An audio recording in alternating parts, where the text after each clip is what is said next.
hallelujah इसोरा बाखनाय जाथों गिबियावनो इसोरखौ जोबनो गैयै हामबायनो आरो बे भिडिअखौ नायगिरि नोंथांमोन गासैनिसिमबो आंनि गोसो गोरबोनिफ्राय बयनिसिमबो जैमासि आसा खालामो नोंथांमोन गासैबो इसोरनि अननायाव मोजाङै दं होननानै आंबो मोजाङै दं इसोरनि अननायाव ख्रिस्ट'जों अनजाग्रा आंनि आंगो लोगोफोर दिनैनि दिना बेसेबां मोजां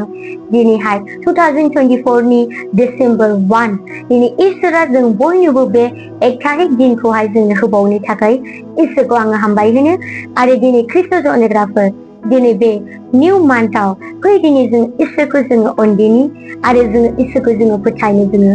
सोलोंदिनि दिनै नोंथाङा दासिमबो फोथायाखैब्ला दिनै नोंथाङा बे गोथां इसोरखौ नोंथाङा फोथायदो फै दिनै जों इसोरनि बोसोनखौ जोङो नायनि दिनैहाय इसोरा जोंजोंहाय मा प्रमिस खालामनो नागिरदों जोङो नायनि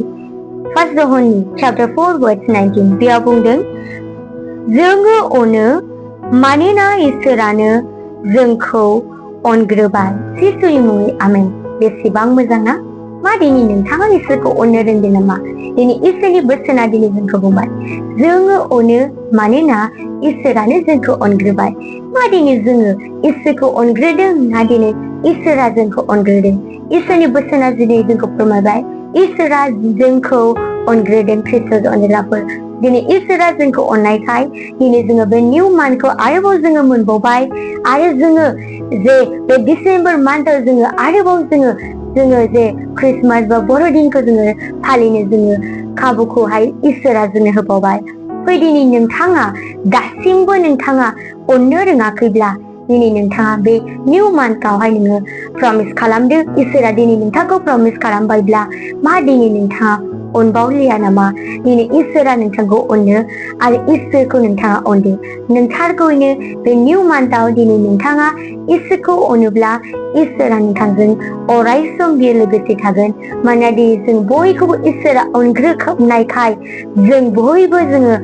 बेयाव दङ आरो इसोरनि अननायखायसो दिनै जों बयबो जे बे निउ मान्थखौ जोङो मोनबावबाय इसोरखौ हामबाय होनो आरो दिनै नोंथाङा दासिमबो नोंथाङा अनाखैब्ला दिनै नोंथाङा इसोरखौ अनदो गोथां इसोरनि जे बोसोना दिनै जोंखौ फोरमायबाय आरो इसोरनि बोसोना जोंखौ अरायसम जोंखौ फोरमायो जोङो इसोरखौ जोङो सायख'वाखै नाथाय इसोरा जों बयखौबो बियो सायख'बाय दिनै नोंथां आरो आंखौ बियो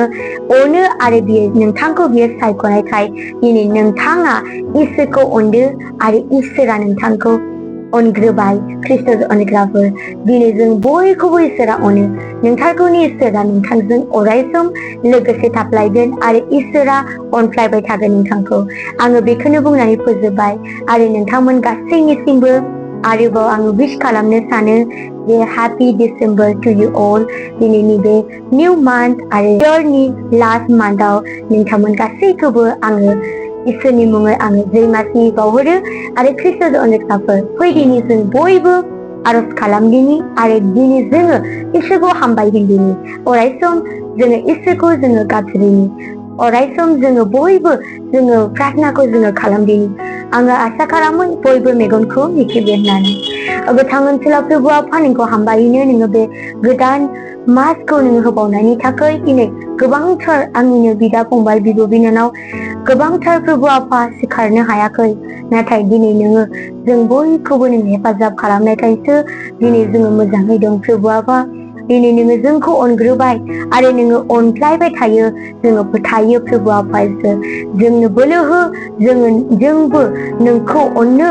आरो फोरबो आफा अरायसम नोंनिनो मुङा महिमा जानो हानायनि फोरबो आफा आङो गथायदों आंनिनो बिदा फंबाय बिब' बिनानाव जायफ्रा नोंखौ अननो रोङाखै फोरबो आफा नोङो बिसोरनो बोलो हो जेन' नोंखौ अननो हानायनि मानोना नोङो बिसोरखौ नोङो अनग्रोनायखाय नोंखौ हामबाय होनो फोरबो आफा नोंखौ हामबाय होनो बे सम आरो खाबुखौ होनायनि थाखाय फोरबो आफा बे निउ मान्थआव आरो बे इयरनि लास्ट मान्थआवबो नोङो बे समखौ नोङो जोंनो होनायनि थाखाय आङो नोंखौ जोबनो गैयै कति कति धन्यबाद होयो फोरबो आफा आङो नोंनि मुङाव गथायबाय नासोरा प्रभु जिसु ख्रिस्ट'नि गथायनानै होयो आमिन जिसुनि मुङै आमेन ख्रिस्ट'जों अनजाग्राफोर मा दिनै नोंथाङाबो आरोबाव सानबावदों नामा आंखौ रावबो अना आरो